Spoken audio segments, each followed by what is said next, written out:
Hi guys. So today we are discussing one of the crucial ratios that is being asked in the banking interviews, banking government exam, that is current ratio. Current ratio को हम बोलते हैं gate keeper of all financial ratio. जब भी एक borrower bank से loan लेने आता है तो वो अपनी ऑडिटेड बैलेंस शीट, सबका मोस्टली ऑडिटेड होता है, स्टैच्यूटरी ऑडिट होता है जिसको एक सीए सर्टिफाई करता है, तो वो ऑडिटेड बैलेंस शीट बैंक पे दी जाती है और पिछले 3 साल की ऑडिटेड बैलेंस शीट एनालाइज़ की जाती है। ट्रेंड एनालिसिस होता है, वो सब हम एकदम डेप्थ में सीखेंगे क्योंकि पिछले 2 साल से लगभग तो बैंक ऑडिट्स में हमने बहुत कुछ सीखा है अपने सीनियर के साथ। जो एक नॉर्मल पेड स्टाफ आर्टिकल नहीं सीख पाता वो हमने सीखा है और वही मैं आपको अब सिखाने वाला हूँ बहुत डेप्थ में। तो इसके लिए ये कोर्स वैसे बहुत लोग बेच रहे हैं 8-8 हज़ार 9-9 हज़ार के, लेकिन उस कोर्स में कुछ है नहीं दम और आप ये हमारे साथ ज़्यादा सीख पाएंगे। तो देखिए करंट रेशियो क्या होता है, 3-4 पार्ट में आएगा।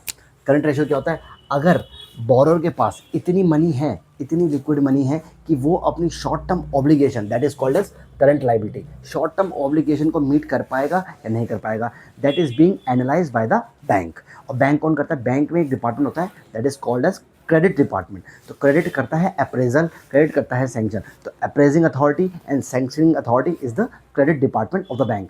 उसको रिस्क डिपार्टमेंट भी कहते हैं क्योंकि रिस्क भी एनालाइज करता है ना कि अगर हम इस बोरो को लोन देंगे तो कितना रिस्क एसोसिएटेड है। तो अभी हम जस्ट ओवरव्यू ले रहे हैं करंट रेशियो का, ठीक है जी। करंट एसेट है मान लीजिए आपकी 1 रुपये की और करंट लाइबिलिटी 1, तो आपका रेशियो आएगा 1:1। यानी 1 रुपये की लाइबिलिटी चुकाने के लिए आपके पास जो करंट एसेट पड़ा है वो 1 है। अब जो बैंक का आइडियल बेंचमार्क है वो है 1.33x:1। यानी 1 रुपये की शॉर्ट टर्म ऑब्लिगेशन चुकाने के लिए बोरोर के पास, बोरोर की बैलेंस शीट में, बोरोर के पास तो नहीं, बोरोर की बैलेंस शीट में इतना ट्रेड आइटम पड़ा है, इतना करंट एसेट पड़ा है कि 1.33, 1 रुपये की लाइबिलिटी 1 रुपये से सेट ऑफ हो जाएगी, 1 रुपये करंट एसेट से सेट ऑफ हो जाएगी। और जो 33% है यानी 1/1, 1 रुपये की लाइबिलिटी 1 रुपये का एसेट और प्लस 33% का जो बफर है, ये बफर, इसे कहते हैं बफर। तो आइडल रेशियो 1.5 माना जाता है, लेकिन बैंक बोलता है भाई नहीं, बैंकिंग में एक टर्मिनोलॉजी है 1.33x:1। यानी 1 रुपये की लाइबिलिटी चुकाने के लिए बोरोर के पास 1 रुपये 33 पैसे पड़े हैं। अब हम और भी वीडियोस लेके आएंगे इसको और इस सीरीज़ को कंटिन्यू करेंगे। तब तक के लिए ऐसे बने रहें। I hope you like this session. Thank you so much.